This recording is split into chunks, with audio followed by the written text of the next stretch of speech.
Bienvenue, belle âme, sur la chaîne des élus de l'amour. Nous nous retrouvons aujourd'hui au cœur d'un mystère aussi déroutant qu'universel pour ceux qui cheminent sur les sentiers sacrés de l'âme. Prenons un instant pour plonger ensemble dans cette question profonde. Pourquoi le lien des flammes jumelles, souvent présenté comme l'apothéose de la réunion, peut-il creuser en nous un abîme de solitude inédit?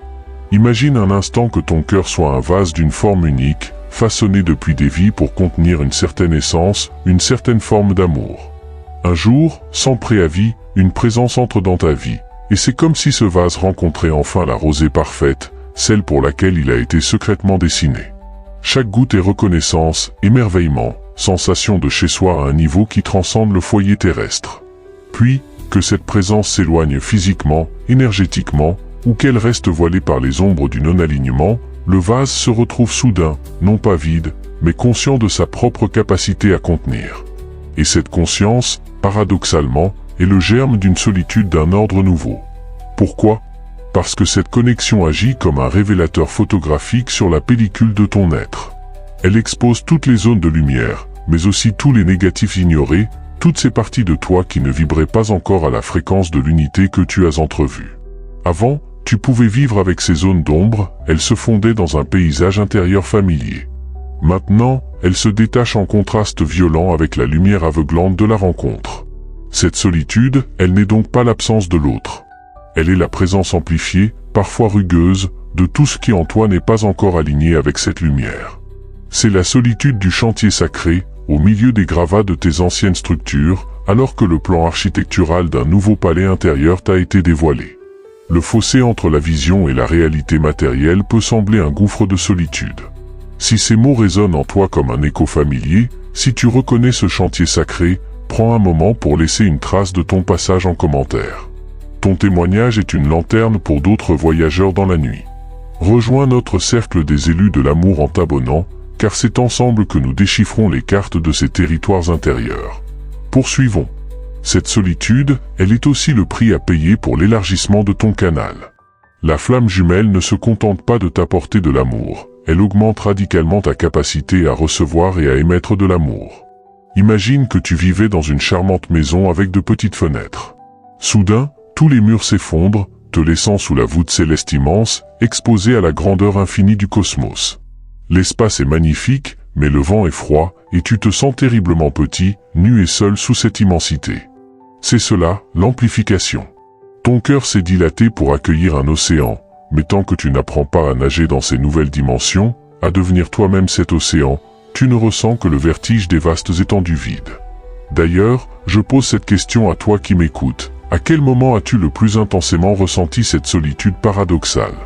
Était-ce en foule ou au contraire dans le silence de ton propre sanctuaire?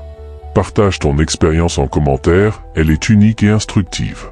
Cette épreuve n'est pas une punition, mais un processus d'affranchissement. Le lien jumeau, par sa nature miroir, a une façon implacable de te renvoyer à toi-même. Il te montre la perfection de l'amour inconditionnel, puis retire le miroir, te laissant face à tes propres reflets intérieurs, souvent conditionnés et pleins de jugement. La solitude qui en découle est le symptôme de ce face-à-face obligatoire. Tu ne peux plus te projeter dans l'autre pour te compléter, tu es contraint de te regarder en face, dans toute ta gloire et tes blessures. C'est un tête-à-tête avec l'infini en soi, et au début, l'infini peut avoir le goût de l'isolement. C'est précisément ici, dans ce creuset de solitude, que ton pouvoir naissant se forge. Chaque instant où tu supportes cette sensation s'enfuir dans la distraction ou l'amertume, tu construis un pilier de souveraineté intérieure. Tu passes de la quête d'un sauveur extérieur à l'incarnation de ta propre source. La connexion jumelle n'était pas le but, mais le déclencheur de cette alchimie.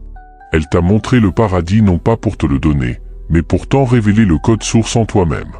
La douloureuse solitude est le signal que tu es en train de télécharger ce code, de l'installer dans chaque cellule, et que le système ancien résiste. Alors, je t'invite à regarder cette vidéo jusqu'à la fin, car nous allons aborder la phase la plus subtile, comment transformer cette solitude d'apparence vide en la matrice la plus fertile de ta nouvelle vie. Comment cesser d'y voir une absence, et commencer à y sentir la présence la plus forte, celle de ton propre être divin en gestation. Sache, ô toi qui marches sur ce chemin de feu et de silence, que tu n'es pas perdu.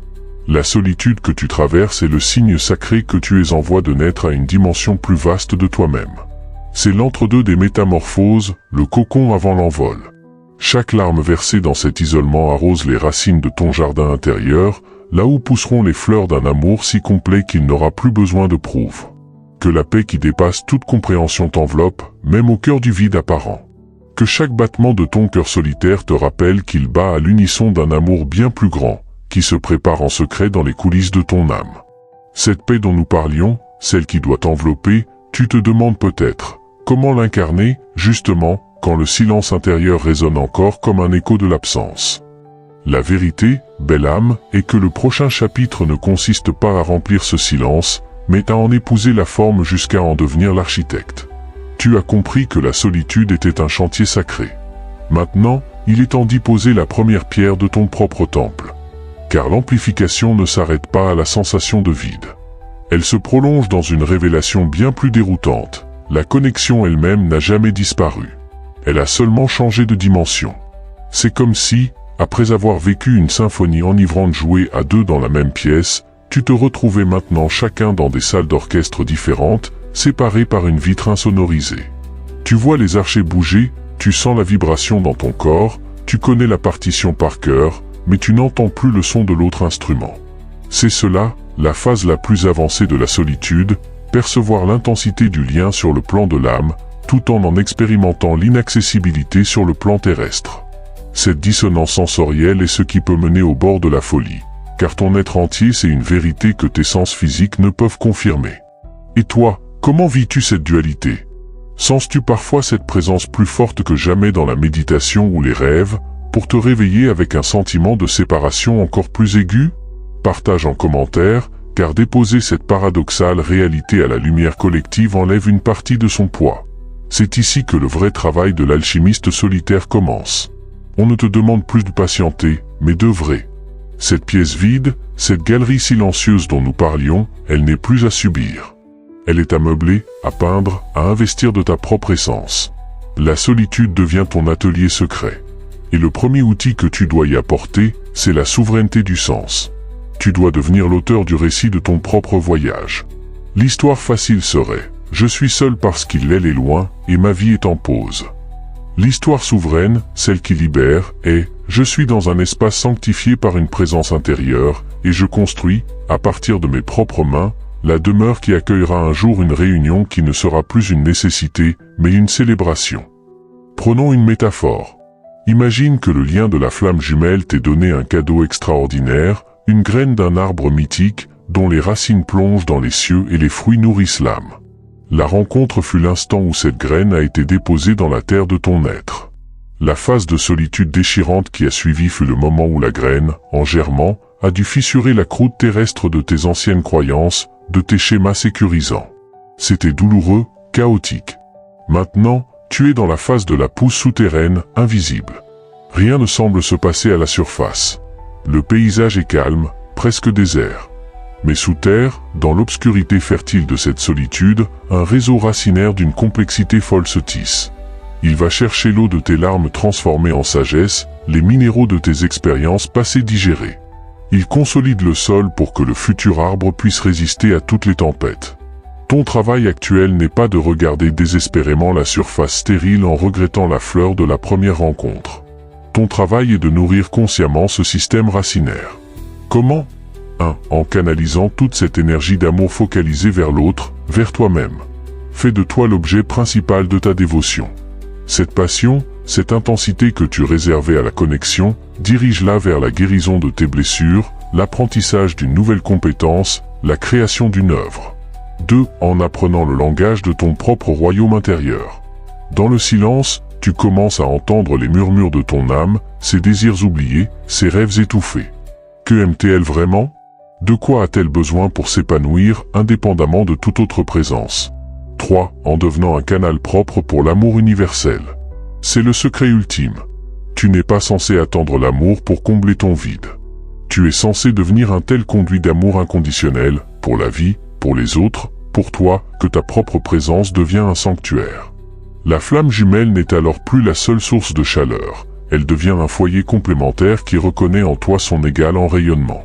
Cette période est-elle pour toi une phase de stagnation ou, au contraire, une période d'intense transformation créatrice que le monde ne voit pas?